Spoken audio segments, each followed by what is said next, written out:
time savers. Okay, so next up, I want to welcome Stephanie Munley to the stage. Stephanie, thank you for being here. It's great to see you. Stephanie, you work at USG. Tell us a little bit about USG and what they do. So USG is a leading manufacturer of building materials. So we build shelter. We do the walls, the ceilings, the floors, and all the adjacent products around it.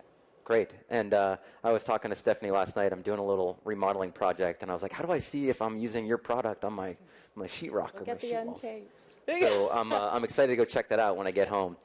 Well, I know you've been a customer for a little while. Tell everybody here a little bit about the journey that you've been on at USG with Salesforce. Sure. We started last April, actually, so it's been about a year that we started our implementation.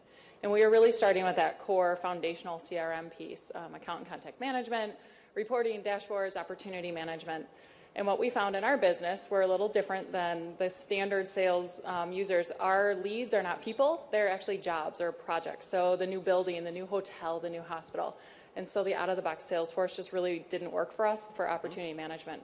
So what we did use is leverage the platform, and we use API calls to go out to our third-party provider, pull in that data automatically, and it's allowing our sales reps to really track a lot more jobs and reduce a lot of manual work that they were doing in the past, because they were going out, each individual rep was making these calls every day out, or running queries on these third-party systems, trying to figure out which jobs were right for them. And what we've done within Salesforce is that's all automated. We actually have a scoring in there, and it really helps them understand and prioritize what their opportunities should be and what they should track. Yeah, we were, for those of you that didn't see in the news, Salesforce announced a new headquarters being built in downtown San Francisco called Salesforce Towers. We're all joking about that last night. The scope of that project, it's going to be 60 stories, kind of blows people's minds. And that's kind of what you guys are trying to keep all your salespeople kind of keep track of massive jobs like this.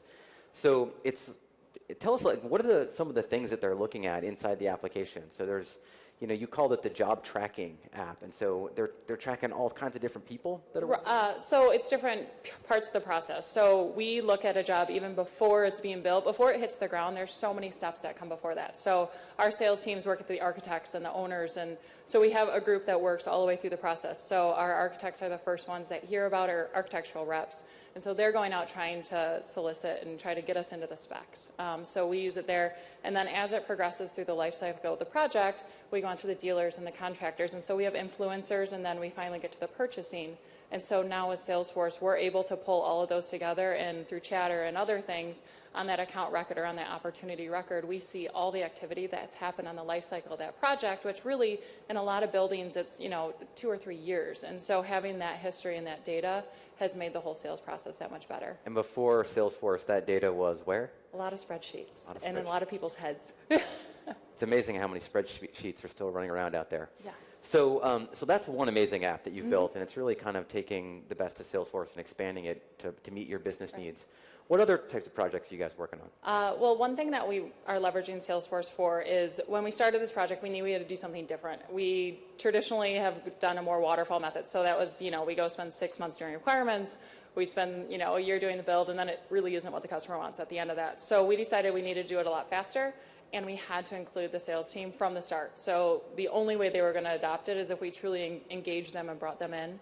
So we're using Agile, which is a really iterative approach that we brought in the sales team. But to really allow us to be successful at that, we built a project management application, or actually PricewaterhouseCoopers built a project management application leveraging the platform, and we've been using that. So it provided this instant visibility to our business users and the development team, where the project is, what's going on with it, and then we're using Chatter. So when the development team has a question about a requirement, they chatter it out to the business user or the rep that gave them that requirement, and it's answered instantaneously. We have that record. And one of the things we weren't really thinking about when we did that was we had a bunch of salespeople on Salesforce before we actually rolled it out, so they had a good exposure to it even before the launch in August. So. Yeah, I got a little demonstration of that app last night, and I loved being able to see the different sprints that you were working on and the different pieces of functionality.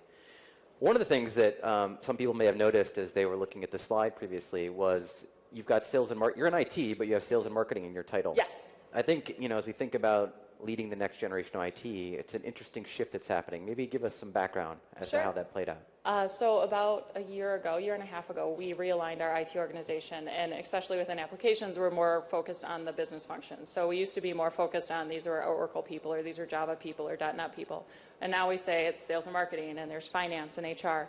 And what that's really allowed us to do, and we realize as the IT world is really changing, is we have to IT is so much more important for us to understand the business, and we're not going to be successful if we don't understand the why and the how and the what it is that the business needs. We can't just go build an app because it may not meet their needs at all. So we've realigned our developers, our BAs, everyone on our team really has to understand the business, and that's been a really strong focus for us in the past year.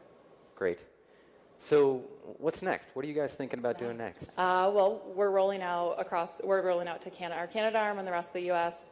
this year, and then we're also moving pricing, quoting, that's all moving over, and then we're also talking about, we've gotten some great ideas on mobile apps this year, in here, actually. I was like, oh, I want to do that. So definitely we're looking to build a custom mobile app on the platform this year. So Excellent. Well, thanks so much for coming and sharing My your pleasure. story. Thank you. Appreciate it.